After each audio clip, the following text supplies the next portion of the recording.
સુપ્રસિદ્ધ યાત્રાધામ શ્રી સાળંગપુર ધામ ખાતે બિરાજમાન શ્રી કષ્ટભંજન દેવ હનુમાનજી મંદિર ખાતે આજરોજ દેવઉઠી 11 અને કારતક માસના બીજા શનિવાર નિમિત્તે દાદાનો દિવ્ય શણગાર કરવામાં આવ્યો। આ વિશેષ શણગાર શાસ્ત્રી સ્વામી હરિપ્રકાશ દાસજી ની પ્રેરણાથી અને કોઠારી વિવેક સાગર દાસજી સ્વામીના માર્ગદર્શન હેઠળ કરવામાં આવ્યો।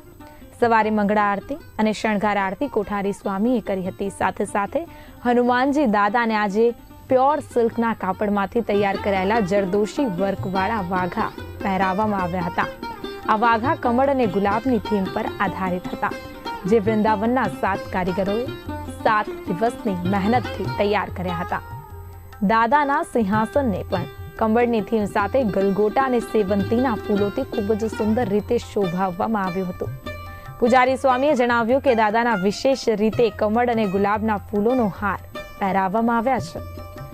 વરસાદી માહોલ હોવા છતાં હજારો ભક્તો સાળંગપુર ધામે ઉમટી પડ્યા હતા।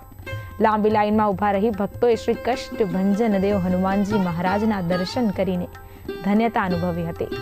સાથે જ દાદાના દિવ્ય શણગારના દર્શનથી સાળંગપુરમાં આજનો દિવસ ભક્તિમય માહોલમાં ખીલી ઉઠ્યો હતો।